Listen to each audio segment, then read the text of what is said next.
Olá, pessoal, bem-vindas e bem-vindos a mais um encontro do nosso podcast, um espaço onde a gente compartilha também trajetórias reais e reflexões que fortalecem quem estuda para carreiras jurídicas.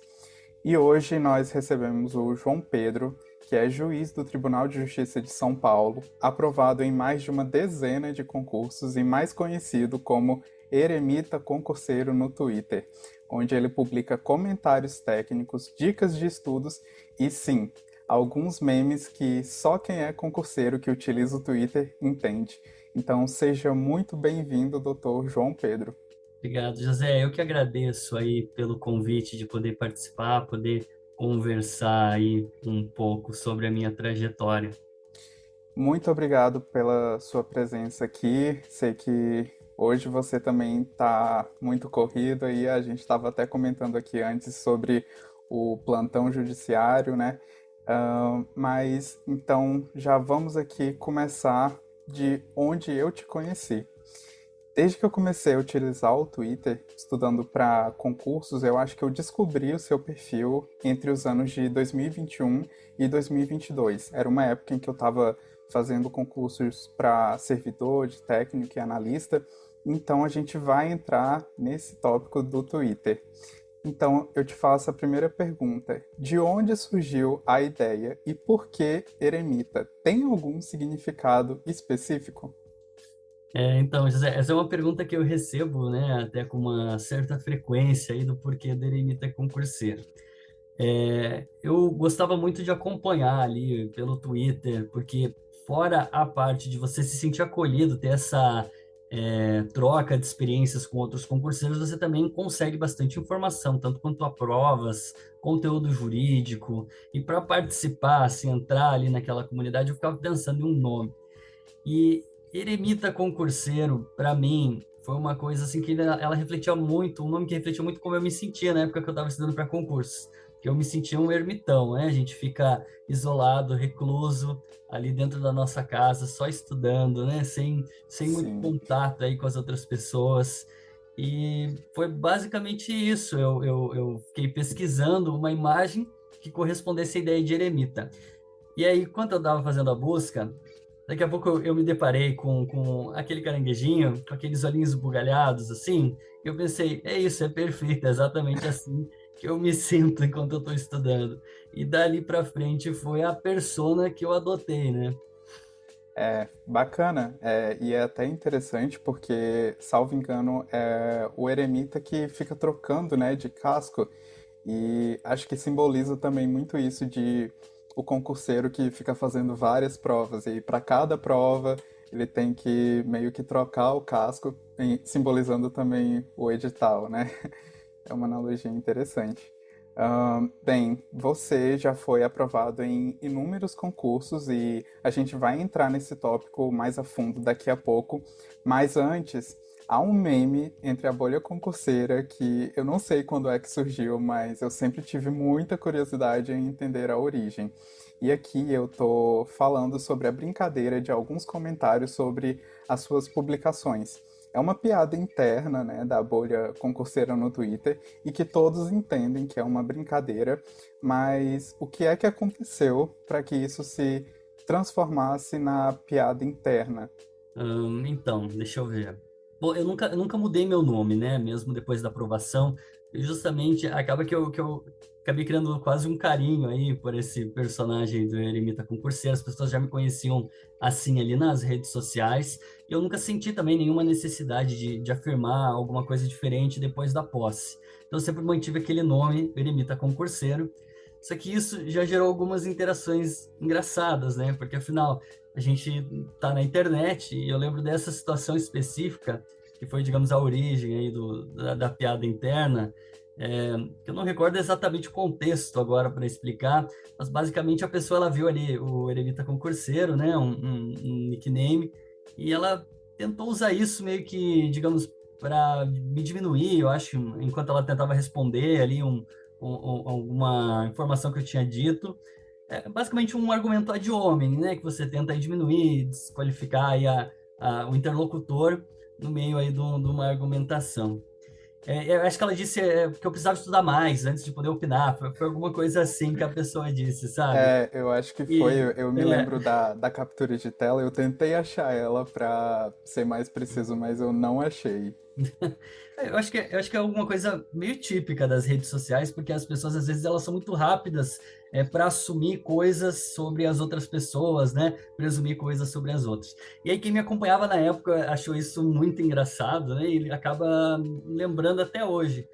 Eu acho que nessa interação acho que as pessoas viram um pouco de justiça poética de repente, porque a pessoa que acabou, né, tendo essa interação, acho que ela de repente foi derrubada pela própria arrogância, assim, não sei, de presumir alguma coisa e começar já atacando, enfim. E era estudante de direito, eu acho também, acho que isso foi a cereja do bolo. E aí sabe como é que é a internet, né? É, para variar, um estudante de direito. Mas, enfim, esse seu contato com as redes sociais, então, é algo muito presente, né? E eu ainda não sou membro, mas eu gosto muito de redes sociais também. E eu vejo você como uma verdadeira luz quanto a isso. Ou seja, você é um juiz e utiliza as redes sociais para informar, abordar questões de estudos, mas também para compartilhar alguns memes. Mas por estar de fora, sempre me pergunto se já houve algum tweet que gerou uma certa repercussão inesperada que tenha te preocupado. E como é então que essa toga, ela conversa, e ela dialoga com essa rede dos 280 caracteres? Hum. Então, primeiro eu queria agradecer, José, pelo carinho e pelo elogio. É, mas, assim, eu realmente eu não consigo pensar em um tweet específico que tenha me gerado alguma preocupação, né? Eu ia estar mentindo se eu dissesse que eu não me preocupo com repercussão.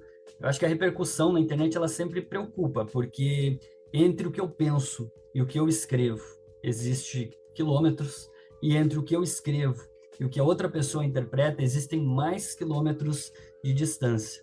Então, eu acho que é uma preocupação até meio saudável, a gente precisa ter uma cautela redobrada com o que a gente diz, até porque às vezes as pessoas confundem ali o que, que é, por exemplo, o personagem, o eremita, o que, que é a autoridade, e a gente tem que ter essa preocupação também com a influência, com o que a gente diz. Num geral, assim, eu vejo as minhas interações na rede social de uma maneira positiva. Eu gosto muito, assim, de buscar informação, debater, mas também de me divertir. Então, como você disse aí, da questão dos memes, né? E isso é uma coisa que algumas pessoas elas ainda têm uma dificuldade de compreender. Alguns não aceitam muito bem, têm uma visão um pouco antiga e vetusta do que é um juiz, como um juiz deveria se portar, que eu entendo que não corresponde à realidade. Eu gosto de rir, gosto de assistir séries, gosto de acompanhar o BBB. Normalmente mando figurinha no grupo da minha família, troco figurinhas. E assim, os juízes são membros da sociedade, estão inseridos no mesmo caldo cultural. E a decisão judicial, isso aí já de repente me adiantando um pouco, me estendendo um pouco, é o meio pelo qual todo o universo axiológico da sociedade ela se impõe no momento da interpretação do sentido dos textos legais. Então, assim, descobrir que quem julga compartilha de gostos, compartilha de interesses comuns, na minha opinião, não devia assustar as pessoas, deveria, na verdade, tranquilizar elas, nesse sentido de que o juiz ele também é uma pessoa que está inserida na sociedade, ele divide dos mesmos interesses, ele possui foi criado no mesmo ambiente, a mesma cultura. E assim, se a gente fosse mais além ainda nessa discussão, a gente entra inclusive na questão aí da importância da diversidade, da importância da representatividade, que deriva, não estou me colocando nessa posição, mas que deriva dessa ideia justamente de você ter pessoas que representem aí a sociedade, que tenham esses interesses. Então, eu acho que é isso, assim, só para concluir, eu percebo a importância dessa troca, né? Mas, claro, sempre com muita ética, muita integridade, muita honestidade na maneira de interagir.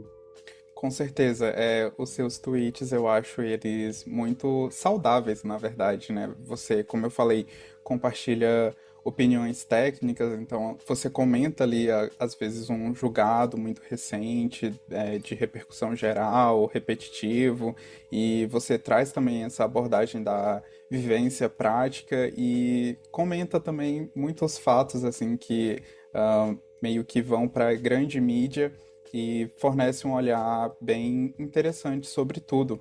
E eu achei interessante que você falou dessa questão de que o juiz também transporta esses valores axiológicos da sociedade, porque se a gente também parar para pensar um pouco, isso também está incorporado em alguns pontos dos textos legais, né? Como, por exemplo, o Código de Processo Civil. Acho que é o artigo 375, né, que fala que o juiz pode utilizar a experiência comum ali, para regras ordinárias de experiência, para às vezes valorar algum ponto do processo. Tem a LINDB também que fala dos princípios gerais do direito. E é muito interessante você ter abordado isso, porque também a parte de ter essa questão de refletir valores da sociedade, por outro lado, tem a sua preocupação em relação à reação, né? Essa repercussão, porque como você falou anteriormente mesmo, tem muito isso dessa reação rápida, né? Acho que muito atrelado àquilo da modernidade líquida e aquela cultura ali do cancelamento que às vezes você fala uma coisa e talvez você possa ser interpretado de uma outra forma e então a reação é muito rápida. Então achei bem interessante também você ter abordado isso, porque são duas faces assim interligadas, mas que demanda esse certo cuidado, né, de qualquer forma. Sim. Eu menciono isso até porque muitas pessoas às vezes me pedem recomendações ou perguntam se eu faço mentoria. E eu já disse que não, eu não faço mentoria, eu não sou coach. Eu sempre tive o objetivo de dar aulas, né, me especializar, dar aulas, porque eu sempre gostei bastante de estudo, gosto de ensinar também. Mas esse é só um exemplo, às vezes, de como essa influência ela acaba gerando expectativas nas outras pessoas, né? Eu sempre deixo muito claro que essa nunca foi minha intenção, não é a intenção do perfil, a intenção é justamente essa, assim, de uma maneira mais leve, poder trazer um pouco de uma abordagem jurídica aí, né? Meio distanciada daquela linguagem mais técnica, né? Mais aí formal do direito. Sim, e eu acho que você está cumprindo esse mistério aí com primazia, porque realmente, desde que eu te acompanho, os tweets são fenomenais. Bem, a gente falou um pouco dessa sua identidade do eremita nos 280 caracteres e as histórias por trás dos memes. Agora, a gente vai sair desse mundo virtual e percorrer essa sua estrada de aprovações que o levaram da sala de estudos até a magistratura. Você mantém muito a descrição e essa separação com a sua vida, vamos falar assim, real, e eu confesso que eu não consegui achar por conta própria o seu Lattes. Até porque antes de a gente conversar, eu só sabia seu nome assim, João Pedro e Eremita. E aí eu tentei procurar ali mais, mas não consegui achar. Só que pelo seu perfil, você menciona algumas aprovações. Na postagem do Você na Defensoria, eu identifiquei algumas delas, que são analista da Defensoria do Rio Grande do Sul e a outra, claro, que você está atualmente, que é o de juiz do TJSP.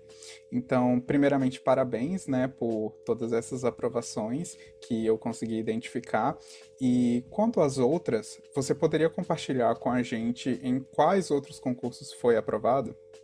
Eu posso sim. Eu comecei a fazer concurso muito cedo, né? Desde que eu entrei na faculdade, eu já tinha essa ideia de que eu queria seguir a carreira pública. Então, eu iniciei fazendo concursos de nível médio, depois concursos de nível superior, até que, enfim, comecei a estudar para as carreiras jurídicas. Então, acho que os primeiros concursos que eu prestei devem ter ocorrido por meados de 2012, 2013.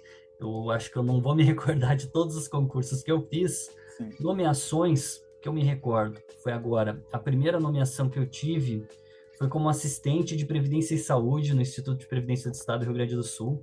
Foi o primeiro cargo público que eu exerci.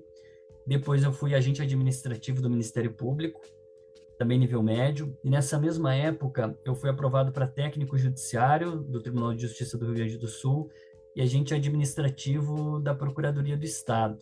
Acredito que aí por meados de 2015, 2016, mais ou menos. Mas eu continuei no Ministério Público, eu gostava bastante do trabalho lá, e também eu tive a sorte de ser aprovado no Ministério Público e conseguir uma boa vaga na capital. Então, isso foi importante para que eu continuasse os meus estudos, que eu ainda estava na faculdade, né? Aí, depois desses cargos, eu acho que eu fiz prova também para o TRT, e eu fui aprovado, mas não fui nomeado. Eu fui também. Eu fiz o concurso para analista da Defensoria Pública, né? Que você mencionou. Esse concurso aí, eu fiz acho que em meados de 2017 ou 2018. Não me recordo, acho que foi 2017 a prova e 2018 a nomeação. E nessa mesma época eu fiz analista do Tribunal de Justiça do Rio Grande do Sul. Eu acabei assumindo por um brevíssimo tempo antes de vir para São Paulo. Entre novembro de 2022 a fevereiro de 2023 fui analista do Tribunal de Justiça de São Paulo. Fui nomeado também como advogado da Secretaria de Obras do Estado. Nesse meio tempo, entre analista da Defensoria Pública e analista do Tribunal, mas não assumi. E fui recentemente, na verdade, acho que eu não fui nomeado, porque eu pedi final de fila do concurso de analista do Tribunal de Justiça do Distrito Federal, né? Eu estaria na lista para ser nomeado, mas eu pedi final de fila porque eu já tinha assumido como juiz de direito. Acho que são mais ou menos essas. Eu acredito que deve ter mais alguma outra, de repente, que eu logrei aprovação, mas eu não vou me recordar. Eu recordo das nomeações, acho que são 8 ou 9 nomeações, se eu não me engano. Nossa, bacana. Parabéns novamente. Obrigado. Muitas no Rio Grande do Sul. Você é natural do estado? Eu sou natural do Rio Grande do Sul, morava em Porto Alegre, então eu sempre prestigiei concursos que fossem da minha região. Eu comecei a fazer concursos fora do estado só ali quando eu já tinha terminado a faculdade e comecei mesmo a estudar para carreiras jurídicas. Aí eu fiz algumas provas no Maranhão, Pará, Santa Catarina, provas aí tanto de magistratura quanto também da Polícia Civil. Eu fiz algumas provas para delegado. Entendi, bacana. É, bem, e muitas aprovações de fato, e você se recorda assim, se em todas elas você manteve a mesma estratégia de estudos ou se teve algum momento em da sua trajetória em que foi preciso mudar a estratégia que você utilizava na hora de estudar? Olha, eu acho que a estratégia muda bastante e muda bastante de prova para prova e de banca para banca. Então, assim, é como eu disse, eu sempre mantive um estudo constante desde meados de 2013, digamos, até ali 2022, quando eu logrei então minha aprovação no Tribunal de Justiça do Estado de São Paulo. Para cargos de nível médio, o meu estudo era muito amparado em lei seca e questões. Para nível superior, eu já precisava introduzir de uma maneira muito mais intensa, digamos assim, o estudo da jurisprudência, com pouca doutrina, mas eu lia também doutrina já para esses cargos aí de nível superior. E para a magistratura, um estudo muito mais intenso ainda de jurisprudência e doutrina. A jurisprudência cai muito forte. Tá? Você precisa também treinar peças processuais, prova oral, e a outra questão é a quantidade de matérias, que é muito diferente. Então, para nível médio, geralmente você elabora uma estratégia de estudo pensando em 4 ou 5 disciplinas. Nível superior, se você vai fazer um nível superior em direito, você já vai ter em torno de 8 disciplinas, provavelmente 8, 9 disciplinas, dependendo do concurso. E para membro, você tem 14, 15 disciplinas. Então, isso com certeza afeta na elaboração aí do seu cronograma e na sua estratégia, claro. Sim, e eu acho que isso que você falou foi mais ou menos também o que eu costumei fazer. Assim, acho que quando você começou a fazer prova, você estava mais ou menos no começo da faculdade ou na metade? Eu estava no começo da faculdade. Ah, Eu acho que eu fiz a prova no terceiro semestre e antes de nossa, bem completar cedo. o foi cedo. E antes de completar o quarto semestre, eu já fui nomeado. Foi muito rápido, assim. Eu lembro que eu fiz a prova, foi esse concurso, né, de assistente de previdência e saúde. Eu fiz a prova em meados de setembro, salvo engano, de 2013. Eu acredito que em 14 de dezembro eu já entrei em exercício. Foi muito rápido. E o resto da minha Nossa, faculdade foi assim, né? bacana, bacana. Eu fiz um movimento um pouco contrário. Eu deixei um pouco mais pro final, mas só que aí eu também segui mais ou menos linha de fazer concursos de nível médio. Aí eu também fui aprovado em um, também para cargo administrativo fora assim da área jurídica. E aí depois eu mudei o foco para também incluir analista de nível superior e aí depois para membro. E eu me identifiquei muito, inclusive, com essas abordagens assim de estudo que você falou, porque de fato para nível médio ali é uma coisa assim mais lei seca, né? Aí para quando você inclui um de nível superior, principalmente em direito, tem essa abordagem jurisprudencial. E uma coisa que eu achei interessante de você citar também foi a doutrina, porque eu não sei no seu caso, mas, por exemplo, ter me debruçado um pouco na faculdade sobre as doutrinas já me forneceu uma base muito importante assim para quando eu fui realmente precisar de alguns conhecimentos um pouco mais lá na frente. E aí na sua faculdade, assim, considerando essa sua incursão assim no mundo dos concursos e de ser nomeado relativamente bem cedo dentro do curso, como é que foi conciliar essa questão dos estudos para a própria faculdade e também esses estudos para os concursos? Olha, foi difícil. Eu acho que Imagino. estudar e trabalhar é difícil, né? Então, bom, eu acho que a faculdade me ajudou até, inclusive, para os concursos, porque é como você disse, apesar do estudo ele ser mais focado, por exemplo, você vai fazer uma prova de nível médio, seu estudo ele é muito mais focado na lei seca e na elaboração de questões, claro, eu também fazia isso. Mas, querendo ou não, eu tinha contato já com teorias, doutrina na faculdade. E eu acredito sim que isso possa ter me ajudado, né? Porque quem sabe o mais, sabe o menos. Mas a partir do momento em que eu passei ele, eu ganhei a aprovação do meu primeiro concurso, aí eu tinha que conciliar o trabalho e a faculdade. E era difícil porque você não acha horário. Eu costumava estudar antes do trabalho, no intervalo, às vezes do almoço, no trabalho, eu tentava estudar também, e à noite eu saía do trabalho e ia direto para a faculdade. Então a gente tinha que fazer valer o tempo, né? Sim. E essa questão do estudo da faculdade dos concursos, apesar assim da faculdade colaborar, claro, é uma coisa a mais, não é o método mais eficaz aí, mais eficiente, né? Sim. Bem, você mencionou que foi aprovado e também trabalhou durante a faculdade, e realmente estudar e trabalhar é uma coisa que aperta muito o cronograma e a jornada de quem está aí também tentando a aprovação no mundo dos concursos. E o que é que você aconselharia, então, para quem trabalha e estuda, considerando a carga horária e o rendimento nos estudos? Teria algum conselho que você poderia compartilhar com a gente nesse sentido? Então, eu estudei e trabalhei, mas foram várias fases distintas de estudo e trabalho. Porque nos meus primeiros cargos eu exercia uma atividade mais administrativa, mas além de estudar para concursos, eu ainda fazia a faculdade.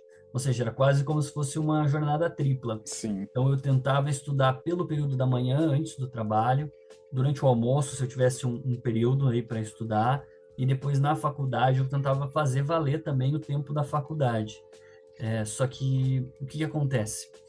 Quando a gente está estudando assim algo que é, como eu vou dizer assim, diferente do trabalho, quando eu tinha um trabalho mais administrativo, vamos colocar assim, eu sentia que o meu estudo ele fluía melhor.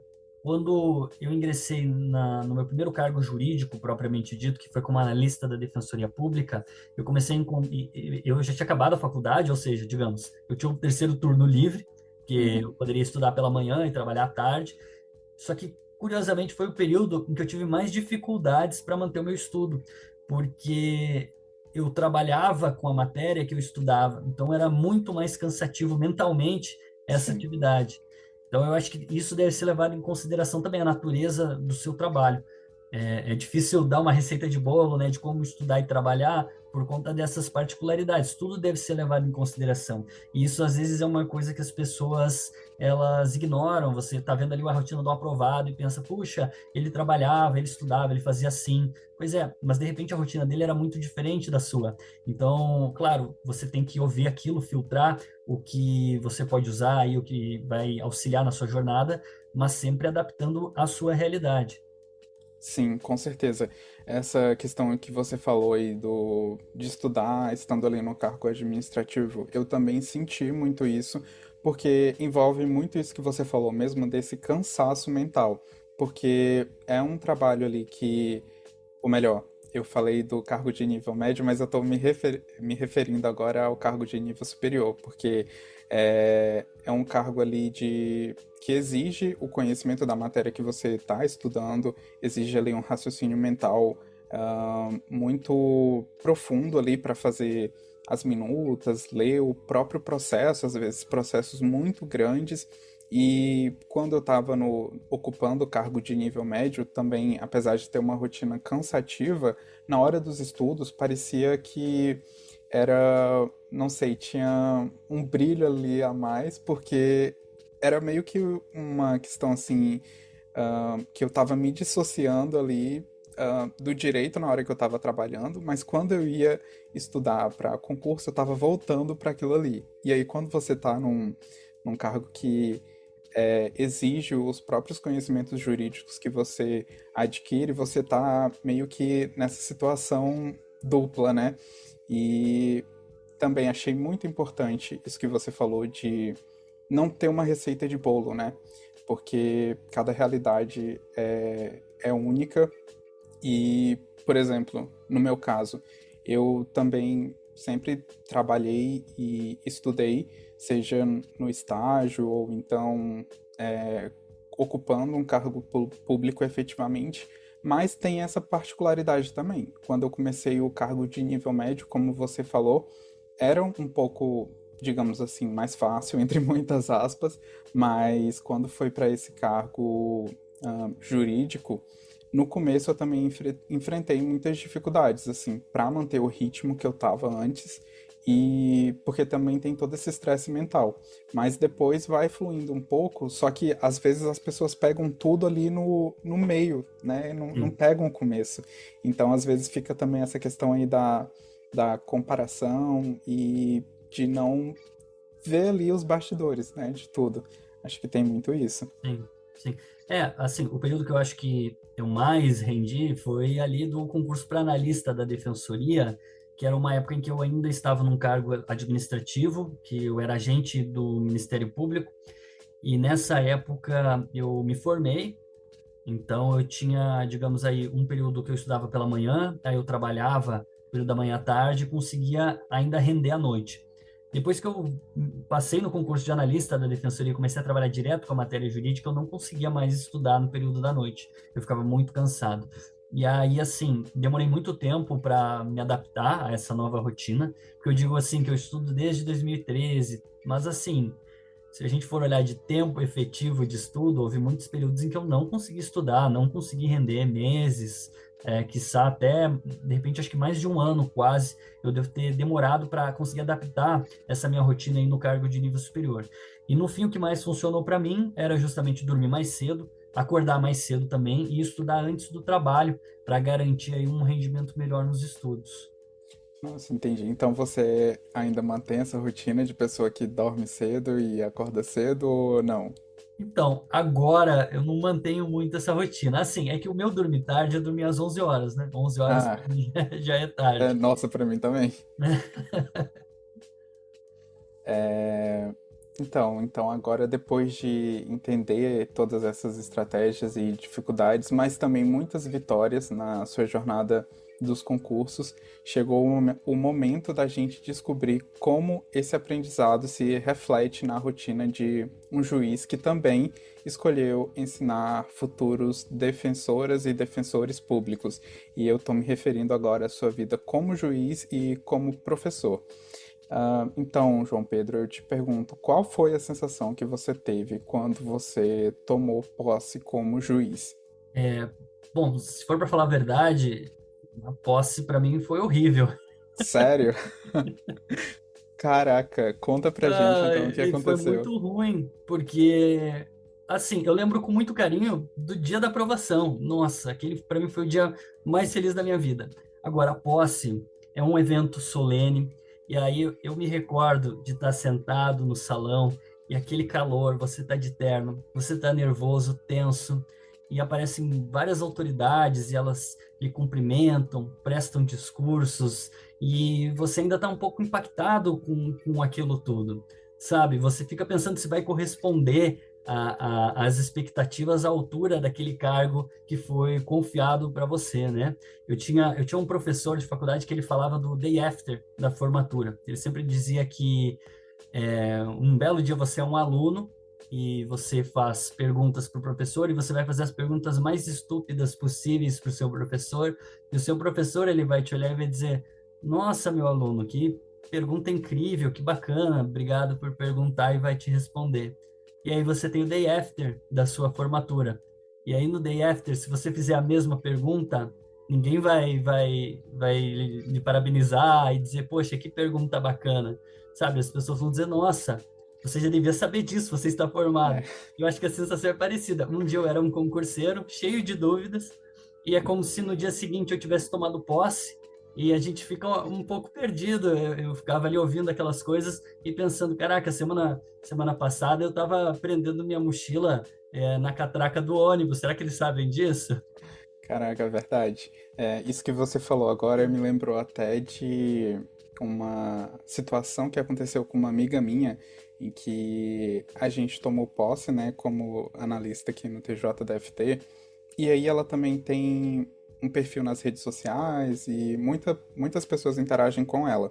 E aí ela estava assessorando um juiz na época e ela postou um story da assim, meio que do Word aberto, né? E um livro de doutrina aberto do lado. E aí veio a pergunta assim: como assim você precisa de doutrina para trabalhar? Você não sabe disso?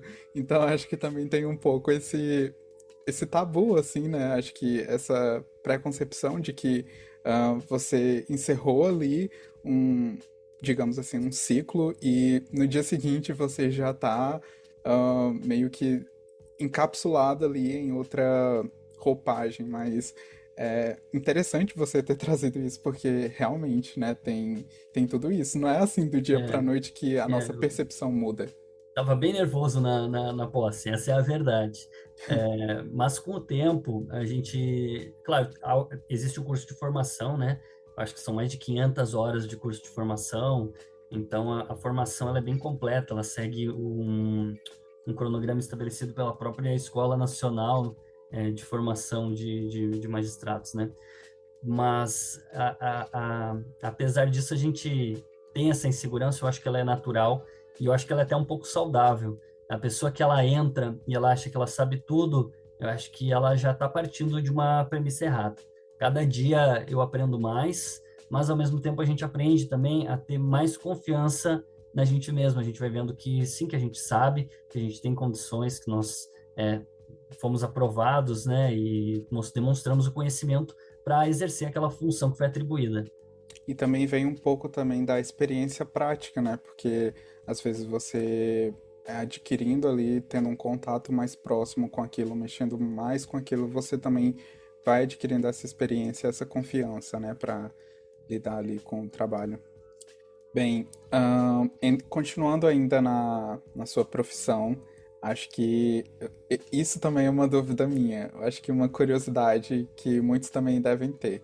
Quando você entrou em exercício na magistratura, qual foi o choque de realidade assim mais marcante que você se recorda? Bom, eu nunca tinha exercido um cargo dentro da estrutura, digamos, de um cartório, um gabinete de primeiro grau. Trabalhei no Ministério Público, na Defensoria, e trabalhei um brevíssimo tempo no Tribunal de Justiça do Rio Grande do Sul, mas né, nesse período eu trabalhei também num órgão administrativo. Eu trabalhei no âmbito da Corregedoria do Tribunal de Justiça do Rio Grande do Sul. Então, eu nunca tinha exercido a atividade, digamos, ali do dia a dia forense mesmo. E o principal choque, bom, primeiro, a quantidade de trabalho era. Eu achava a minha rotina, principalmente no começo, como tudo era muito mais difícil para mim, eu achava mais pesada do que a época que eu estava estudando e trabalhando, porque tudo levava muito tempo. E outra coisa era a quantidade de trabalho administrativo que eu tinha, porque eu pensava que a minha função ela se resumiria a elaborar sentenças, despachos, decisões, presidir audiências, e a prática ela mostra que é bem diferente. Na verdade, há uma demanda muito grande da atuação na parte administrativa, tanto da gestão cartorária, quanto do tratamento com servidores, com os outros órgãos também. Então, assim, eu lembro que logo que eu ingressei, eu comecei efetivamente a exercer, né, a judicatura. Logo nos primeiros dias ali de trabalho, eu sentei na minha mesa e pensei, agora eu vou fazer as minhas sentenças, vou olhar minhas filas de processos. E não deu 10 minutos que eu estava sentado lá, bateu uma servidora ali na minha porta para me avisar de uma questão administrativa, porque eu era o diretor eu era o diretor do fórum, né? E surgiu uma demanda que dependia da atuação do diretor do fórum. E assim, era uma demanda ali que já me tomava grande parte daquilo que eu achei que seria destinado ali à atividade fim. E a gente vê que essas atividades elas não param, vai vindo uma atividade administrativa atrás da outra. Eu acho que esse foi o principal choque assim que eu tive. Nossa, bacana. Ah, em uma conversa recente também que eu tive com a doutora Suelen Braga, ela é promotora no Ministério Público da Bahia, ela também comentou um pouco disso, né? Porque acho que envolve também muito da, acho que do próprio plano de fundo para investidura no cargo, porque a gente estuda muito as matérias jurídicas e a gente fica naquilo de que vamos fazer ali tudo do cargo, né, que a gente vai entrar em exercício, meio que a atividade ali fim mesmo do cargo, mas a gente se esquece de que vão ter, né, essas questões assim administrativas a serem administradas efetivamente. Bem interessante isso. E entre audiências, sentenças e preparação de aulas, como é que o João Pedro atualmente organiza o próprio estudo contínuo para todas essas áreas da vida? Então, eu sempre gostei muito de estudar, né? Então, assim, até o período aí em que eu fico sem estudar, parece que está faltando alguma Sim, coisa, né? Agora, ficou bem difícil, porque eu tô com a rotina um pouco mais apertada, em virtude aí tanto do trabalho quanto das atividades como professor. O tempo que eu tenho para estudar é basicamente aquele tempo em que eu estou preparando uma aula, preparando um resumo, e aí eu aproveito para estudar, né? E fora isso, eu gosto muito de ler livros jurídicos e não jurídicos também, né? Doutrina mesmo. Eu gosto de ler, mas, digamos, não manuais, mas uma obra um pouco mais específica, voltados para certos temas direcionados ao exercício da atividade jurisdicional. Então, eu acabo tentando conciliar, digamos, aquilo que auxilia tanto na minha atividade como magistrado como professor.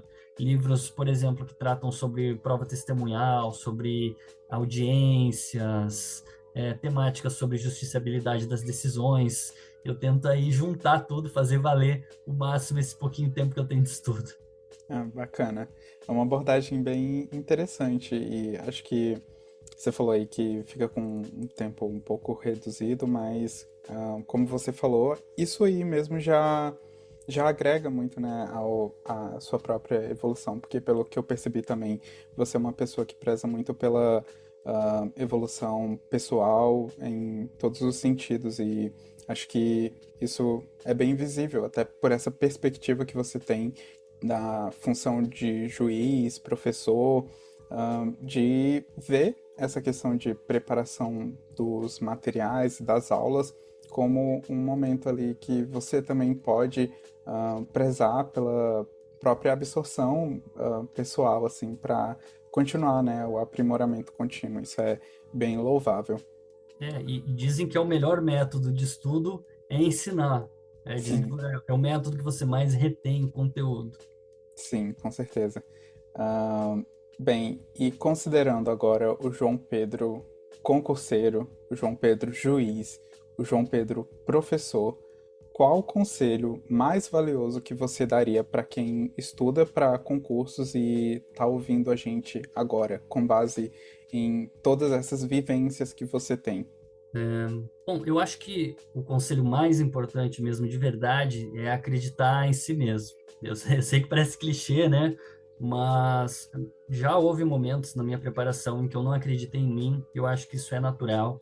E quando a gente fala em acreditar em si mesmo, não é uma frase motivacional vazia. Acreditar em si mesmo é difícil, é um exercício diário de você tomar ciência daquelas dificuldades que você tem, ou daquelas dúvidas que você tem, e mesmo assim você escolher acreditar que você é capaz. Eu acho que muito se fala sobre motivação, ou melhor dizendo, o pessoal fala muito em dedicação, disciplina, mas o fato é que você precisa de dedicação para algo, disciplina para algo. E eu acho que se você não acreditar que você mesmo é capaz de passar por esse processo e chegar lá, você perde um pouco do próprio sentido do porquê que você precisa se dedicar, do porquê que você precisa ter disciplina. Mas acreditar em si é um conselho um pouco agridoce, porque é mais difícil do que parece. É realmente um exercício diário de você acordar, refletir e decidir acreditar em si mesmo. Nossa, com certeza. Essa sua fala, inclusive, veio muito especificamente para mim, porque essa semana, acho que é um padrão, assim, na minha vida, na verdade.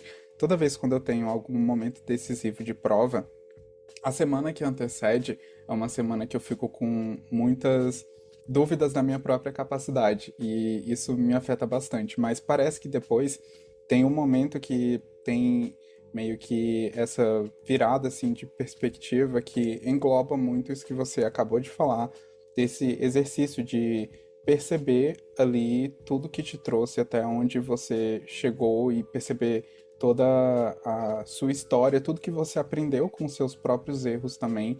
E, enfim, tem esse momento que acho que a gente tem que ter na jornada, né, de realmente acreditar ali, de que você é capaz e que se não for agora, pode ser futuramente e ah, é um exercício complicado, como você É falou, um exercício mas diário. realmente, mas me pegou mesmo essa sua fala. Que bom, né? Bem, então acho que a gente chegou aqui ao fim desse nosso papo. João, muito obrigado por compartilhar suas histórias, suas reflexões e as lições que você colheu no meio do caminho, a sua trajetória, pelo que a gente conversou aqui, pelo que eu já pude acompanhar, é brilhante. Parabéns também pela sua postura diante de tudo que você faz. Seus tweets também são sensacionais. E só agradecer mesmo a sua presença por estar aqui hoje, por ter topado o convite. Eu tenho certeza que muitos se inspirarão com suas falas e principalmente por conta de toda essa sua trajetória, né? Você revela um olhar assim bem humano sobre tudo e muito obrigado. Eu que agradeço, José, agradeço de verdade pelo convite, pela oportunidade de poder falar, e eu espero que eu possa ter contribuído ou ajudado aí com o estudo para concursos do pessoal. De qualquer forma, eu me coloco à disposição, eu sou acessível, às vezes eu demoro para responder, eu não vejo uma mensagem, mas se alguém se sentir à vontade, pode ficar à vontade para me procurar aí nas minhas redes sociais, né, o Eremita Concurseiro. Eu vou ficar muito feliz de ajudar no que eu puder. Perfeito. Muito obrigado, então. Bem, gente, acho que seria isso. Não se esqueçam de dar 5 estrelas aqui no podcast, de seguir o Eremita Concurseiro nas redes sociais. E como vocês mesmos acabaram de ouvir, se tiverem qualquer questão, pode falar com ele, que ele também está disponível. E então é isso. Até o próximo episódio.